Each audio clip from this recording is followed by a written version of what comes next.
Will you join me at Nardo, February 2012, at a very special event? We never get to see the cars as early as this, but what you're looking at is the new Porsche 918 Spyder.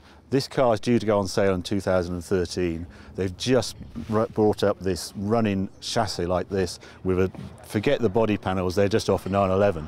But I just cannot get over how complicated this car is. When you think that was 10 years ago, we had the Carrera GT, carbon tub, V10, manual gearbox.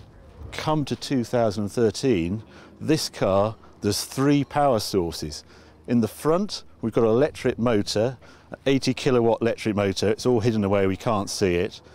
Then you come to the back, to the business end, and we have a 570 horsepower V8 tucked right down there.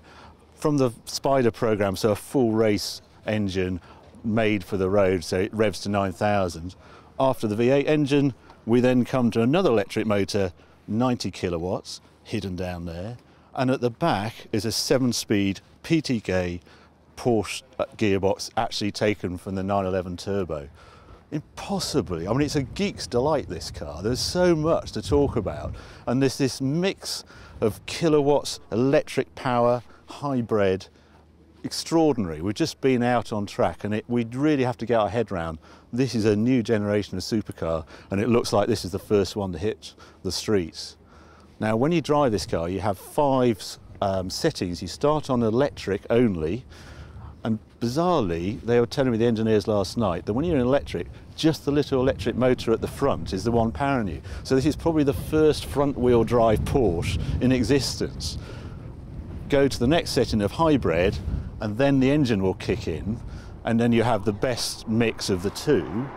Next setting, sport, the engine's always running, 570 horsepower, electric power comes in, you have a maximum torque of about 880 Newton meters at the road, huge power, 880 Newton meters. And then there's a sport setting for on the track, and one of the things they want this car to do is to lap the Nürburgring in 7:22, which is a full 10 seconds quicker than the Carrera GT. Will they do it? Well, we'll find out later, but having been in it, this car promises so much, and it's just going to be a different driving sensation to anything we've ever met before.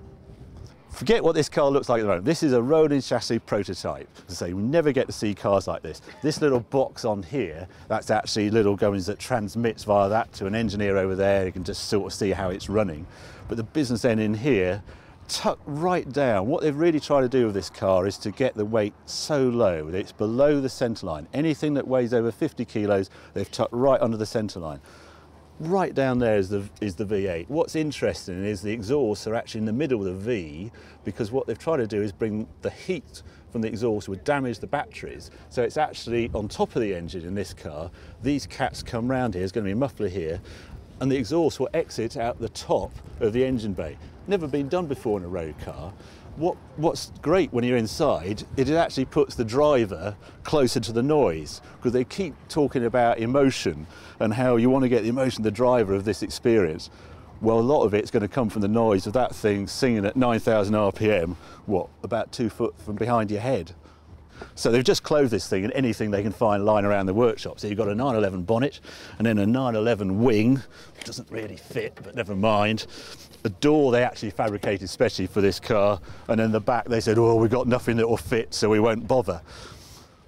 But for engineering, this is what you need. You just need a rolling chassis. This is going to be pounding around Nardo for the next 7 weeks. So this is just a running workshop at the moment. Nothing like the production cars, but you can see the data here for the driver. Actually on here is how you're changing the modes on the gearbox, if you can get in there. I'm not sure you can. And all the driver's actually going to have is a reverse and drive lever. That's actually going to be on the dash, and then these buttons are going to be on the wheel here, just where you choose the modes. A lot of work to be done. One other thing we must remember, it's a Spyder, so the roof is removable. It's made up of 2 separate panels that actually will fit in the front, but when it's actually enclosed and fitted on top, you can do top speed with it. It's not speed limited. They said they can't do the top speed of this with a conventional convertible. It has to have solid panels. Other things, you come around the side of the car, this is the air intake, bringing in cold air into the engine. They had a real battle because they've actually had to bring it through the chassis to bring it into the engine, just to make everything fit. Coming further around, you'll find here the electrics. In here, this is where you're going to charge this car up. On 240 volts, it's about 4 or 5 hours to charge up, but they're hoping to introduce a really fast charge of about 20 minutes. Whether they achieve it, I'm not sure. Other details I've noticed on this car, the whole engine is held on by 6 bolts. There's 3 this side and 3 the other side. Take those off, and it's like a Le Mans car. The whole back with the gearbox all comes off, and that's how they service it. Battery you actually get from underneath. It takes about 15 minutes if you ever wanted to drop the battery out of it. Let's hope you never have to do it. All sorts of these sort of details we've just never seen on a Porsche before. One of the more interesting, when you come round the back, you suddenly realise that this rear bumper is off a 911. And they've had to cut it in half to fit this car because it's so incredibly wide. Porsche tell me it's the widest car they've ever produced. It's actually 30mm wider than a Carrera GT. And you can see just how much wider it is than the new 911. Just done a couple of laps with the engineers in it. And the one thing that made me realise is the Porsche have got a huge amount of work still to do on this car. The refinement isn't quite there.